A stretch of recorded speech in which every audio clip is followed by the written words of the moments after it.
tanduk jantan dan betina lagi berdua-duaan aja nih di siang hari bolong. Lagi ngobrolin apa sih, Sob? Kayaknya asik bener nih. Waduh, tolong. Untung aja ada si kodok. Sobat-sobat kodok, kalian pasti mau membantu si kumbang tanduk kan? Iya kan?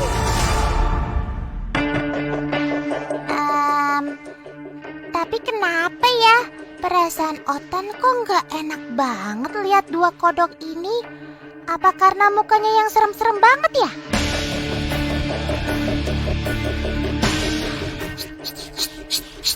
Hei, kumbang tanduk. Sepertinya mendingan kamu segera menyingkir deh. Otan takut terjadi hal yang tidak diinginkan nih. Aduh, maksud Otan cepetan kabur. Bukannya kabur malah sembunyi di bawah kodok seperti itu. Ya, ini sih keluar mulut buaya masuk mulut singa. Udah Otan bilangin jangan mendekat. Wah, ya ampun, Otan kaget banget. Untung aja kamu gak ditelan hidup-hidup, Sob. Om editor, coba ulang adegan barusan. Jangan cepat-cepat ya, Om. Untung aja kulit si kumbang tanduk sangat keras. Si kodok jadi malas deh untuk memakannya. Selamat.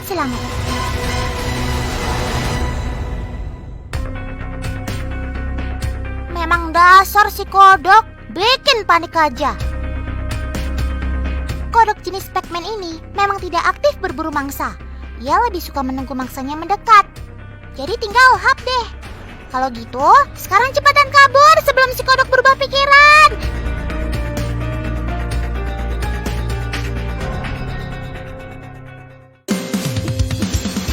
Karissa mau bikin prakarya ya?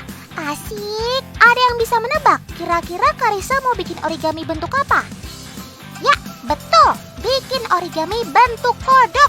Lipat sana, lipat sini, gunting sedikit. Ya, jadi deh. Gampang kan? Yang gak kalah lucu, bisa dibikin lompat-lompat juga. Bisa buat mainan deh. Seru.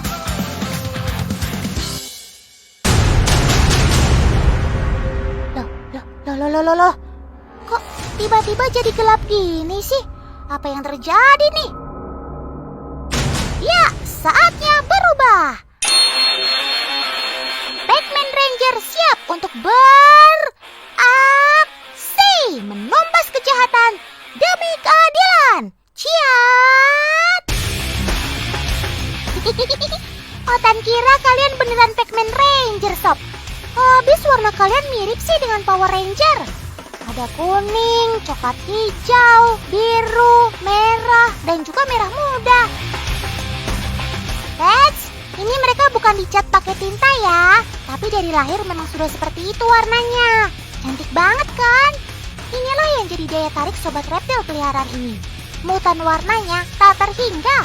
Bisa jadi bermacam-macam motif seperti ini deh. Ngomong-ngomong, Otan kenal nih sobat Pac-Man yang harganya mahal banget. Ini dia penampakannya. Pac-Man Chimera ini sudah ditawar hingga 50 juta rupiah. Harga yang fantastis banget ya.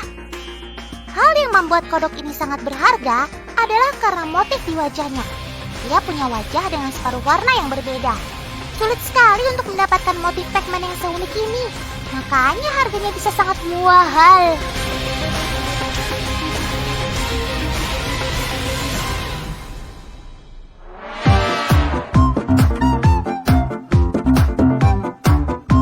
Teman-teman tahu nggak bedanya Pac-Man jantan dan betina?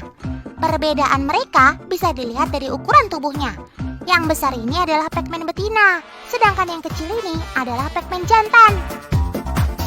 Oh iya, Pac-Man jenis ini harganya juga bisa mencapai 15 juta rupiah loh. Ini karena ukuran tubuhnya yang tidak bisa lebih besar lagi dan masih sulit untuk dibudidayakan. Sebenarnya, nama asli kodok ini adalah Horned Frog atau kodok bertanduk. Kodok ini disebut sebagai Pac-Man karena mirip dengan karakter permainan Pac-Man. Itu karena mulutnya besar dan badannya juga lebar. Kalau lihat mulutnya yang besar, nggak perlu lagi ya meragukan kemampuan makannya.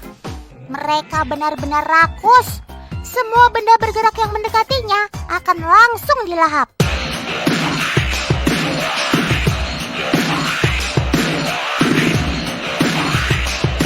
Waduh, benar-benar deh si bunglon londok ini. Emangnya dari tadi nggak dengerin Otan ngomongin soal keganasan Pac-Man? Jangan ke situ, Sob. Malah goyang-goyang di depan si Pac-Man. Kodok asal Argentina ini tidak segan-segan untuk memakan hewan lain yang ukurannya lebih kecil, bahkan seukuran dengannya. Jadi nggak heran deh kalau ia langsung hap tanpa ampun.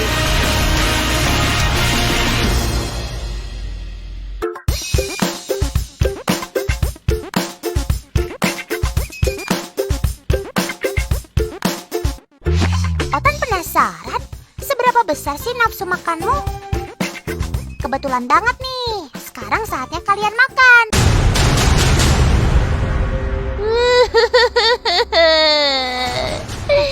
Sebenarnya Otan tidak tega melihat sobat tikus dimakan oleh kodok cantik ini.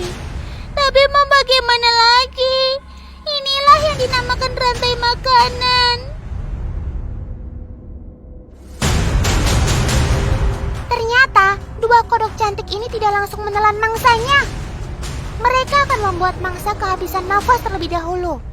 Mereka memastikan mangsanya tidak bisa melawan sama sekali, barulah dimakan. Mangsa yang masih hidup di dalam perut bisa berakibat fatal.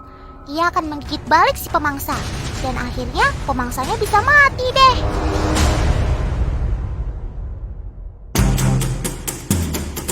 Eits, Otan masih punya satu lagi nih, sobat kodok predator.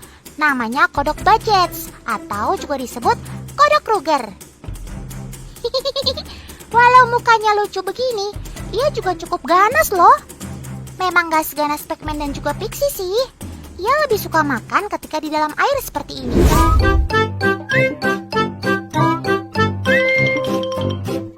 Asik, siang-siang gini asiknya berenang nih. Tidak semua kodok hidup di dalam air, seperti kodok Kruger tadi. Cara renangnya pun berbeda-beda, tergantung jenisnya. Kalau nggak percaya, lihat saja cara renang ketiga jenis kodok predator ini. Yang pertama, ada kodok Pac-Man. Weleh, kamu takut air ya, Sob? Kok kayak gelagapan gitu? Ya, baru berenang sebentar, kamu sudah kelelahan. Walau sangar, ternyata kamu bukan perenang yang baik ya.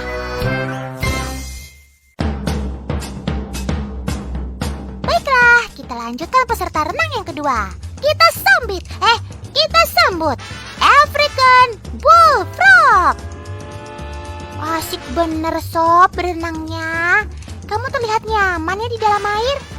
Tapi Otan lihat-lihat, cara renangmu mirip dengan katak ya. Kedua kakimu bergerak bersamaan gitu. Peserta terakhir, si kodok lucu, kodok Kruger. Dari semuanya, kodok inilah yang paling suka berenang. Tidak hanya jago berenang, ia juga jago menyelam. Wajar saja, di habitat aslinya, ia lebih suka berada di dalam air daripada di darat. Ia hanya butuh waktu 2 detik mengambil udara untuk bertahan di dalam air selama kurang lebih 2 menit. Wah, salut Otan sama kamu, Sob. Kalau Otan sih, gak nafas sebentar udah pasti langsung nyerah.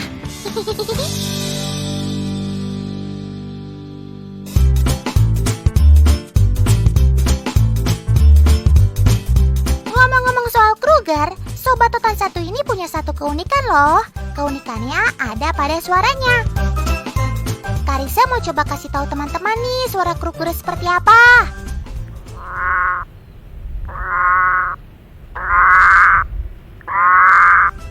Suara ini dihasilkan saat bagian atas tubuhnya diganggu. Ini adalah salah satu cara pertahanan diri, berharap supaya pengganggunya takut. Ya udah, kalau gitu kami gak ganggu lagi deh. Maaf ya, Sob.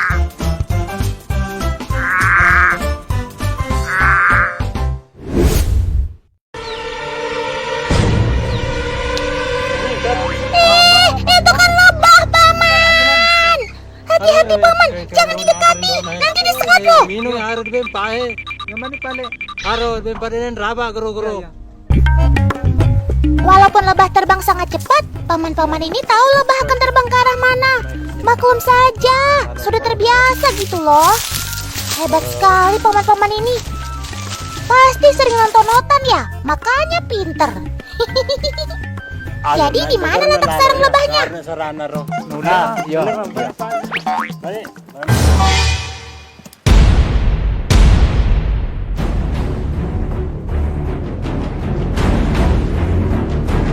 Waduh, hati-hati ya paman. Keselamatan harus diutamakan. Ternyata sarang lebahnya ada di dalam tebing, teman. Lebah ini sering disebut sebagai lebah batu. Begini nih cara mengusir lebah pergi dari sarangnya. Yap, pakai asap. Kalau pakai asap seperti ini, lebah akan jadi lebih tenang dan tidak menyengat. Sebabnya, saat diberi asap, lebah akan terbang tidak beraturan dan kehilangan sasaran sengat. Walau tak segalak lebah pohon, tetap saja harus dilakukan pengasapan. Ini demi keselamatan paman-paman ini tentunya. Teman di rumah tahu sebabnya? Ini karena lebah berbicara dengan sesama melalui bau dan getaran. Nah, asap ini akan mengacaukan komunikasi mereka.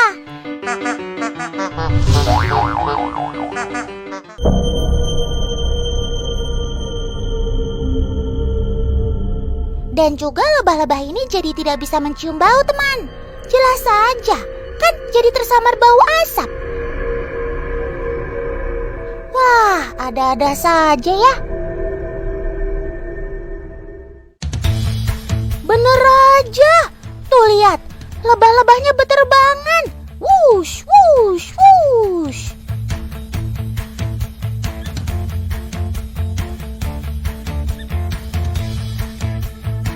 Selain diberi asap, Otan punya kiat lain supaya tidak dikejar dan disengat lebah. Pakailah baju berwarna terang, karena lebah tidak suka.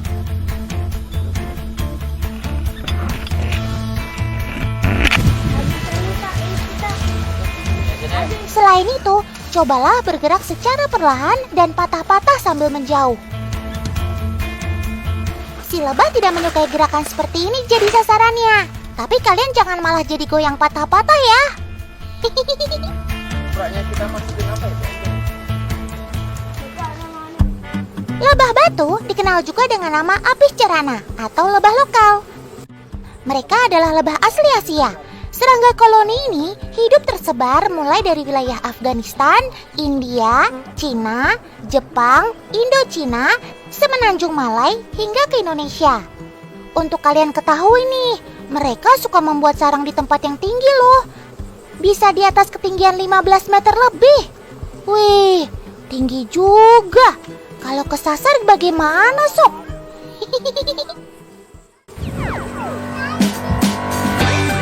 Eits, tenang. Biar mungil, mereka kan dikenal sebagai makhluk yang pintar. Ratu lebah akan mengeluarkan feromon atau zat kimia yang berperan sebagai sinyal dalam anggota kelompok yang sama. Zat ini dikeluarkan melalui kelenjar mandibula sang ratu lebah. Kemudian, zat ini akan menempel pada tubuh para lebah pekerja. Inilah yang menjadi panduan mereka untuk bisa kembali ke sarangnya. Ya. Wah, paman mulai mengeluarkan sarangnya tuh.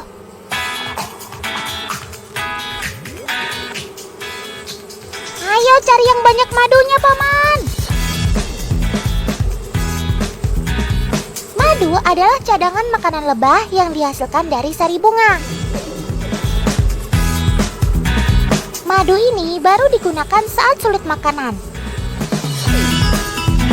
Kalau begitu, sebenarnya kasihan juga ya si lebah-lebah ini kalau madunya kita ambil. Mereka jadi kehilangan cadangan makanan.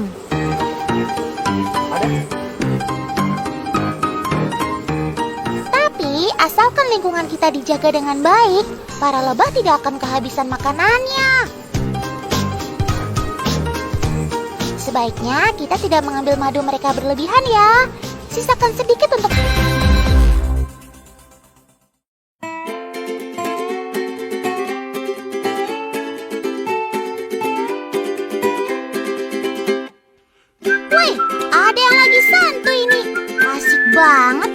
pohon. Tapi kok muka kamu tegang gitu, Sob? Oh, pantesan. Ada ular cicak, alias ular genteng tuh. Wih, kamu hebat banget, Sob. Otan gak nyangka. Kirain kamu yang bakal dimakan. Ternyata malah ular cicaknya yang keok. Udah dong, Sob, gigitnya. Kasihan itu ularnya udah gak bisa gerak. Yuk, dilepasin yuk. Kita berdamai aja ya. Ih, kok gak mau dilepasin juga sih? Mana sambil gelantungan gitu lagi gigitnya. Udah, Otan tinggal ya. Otan gak berani lihat kelanjutannya. Karissa lagi megang apa itu? Itu seperti cicak yang tadi deh. Kok nggak geli sih? Malah dielus-elus gitu. Tunggu deh. Ini kayaknya bukan cicak. Ini kan flying gecko alias tokek terbang. Kamu temannya yang gigit ular cicak tadi ya? Ayo, ngaku deh. Salah satu ciri binatang yang banyak ditemui di hutan Asia Tenggara ini adalah selaput pada keempat kakinya. Lihat, dan gak cuma di kakinya aja loh. Sobat Otan ini juga punya kelepak atau selaput tipis pada sisi-sisi tubuhnya. Sedangkan ekornya juga memiliki bentuk pipis seperti ini. Beda banget sama jenis tokek lainnya. Selaput ini bukan buat berenang ya. Sesuai namanya, tokek terbang biasa berpindah dari satu dahan ke dahan lain dengan cara meluncur di udara. Mereka bisa meluncur hingga jarak 60 meter loh. Selaput pada sisi tubuhnya membantu menghasilkan gaya angkat, sehingga tokek bisa meluncur jauh. Otan tahu sih, Sob, kamu hobi makan serangga. Cuma gak sama mantis juga kali. Serangga yang satu ini galak loh, Sob. Yang ada kalian pasti berkelahi nanti. Wah, si mantis juga nekat nih. Dia gak tahu apa ya kalau tokek sangat menjaga wilayahnya. Nah kan, apa Otan bilang? Si mantis harus merasakan gigitan tokek.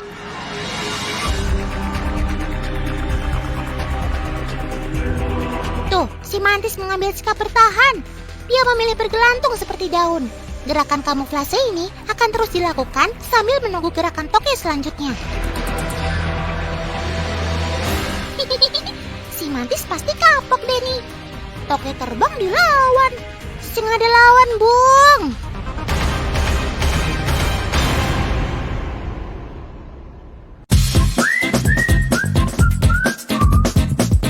Gak cuma bisa berenang. Konon, tokek juga memiliki kulit yang anti air loh, alias waterproof. Gak percaya? Yuk kita coba. Karissa, bantu Otan ngetes kemampuan kulit tokek terbang ya. Sekarang tokeknya akan kita coba teteskan dengan cairan. Kira-kira apa yang terjadi ya? Tuh, ternyata Otan benar kan teman? Cairan susu tidak mau menempel di kulit tokek, melainkan langsung meluncur ke bawah. Wah, ini sih mirip banget dengan efek air di daun talas. Tapi bukan memiliki lapisan lilin ya. Kulit tokek memiliki spinula atau rambut khusus yang berbentuk seperti jarum yang tersebar di kulitnya. Ketika terkena air, spinula akan melontarkan air keluar dari tubuhnya. Tapi kemampuan ini nggak bisa bertahan lama, teman. Ketika dalam keadaan lelah atau stres, tokek bisa kehilangan kemampuan ini. Salah satu kelebihan tokek terbang ini adalah kemampuan menyamar alias kamuflase. Gak percaya? Coba tebak. Ada berapa tokek terbang yang menempel di pohon? Hayo. Otan kasih waktu 5 detik ya. 5, 4, 3, 2, 1. Ya, waktu habis. Bener nggak nih jawaban teman-teman? Kita hitung yuk. Ada 1, 2, 3 ekor. Ayo ngaku siapa yang salah tebak. Kemampuan kamuflase tidak hanya menjadi sistem pertahanan diri untuk menghindari pemangsa, tapi juga membantu tokek terbang untuk berburu mangsanya. Kelepak kulit di sepanjang sisi tubuhnya juga membantu sobat Otan ini menyatu dengan warna kulit pohon. Cakep!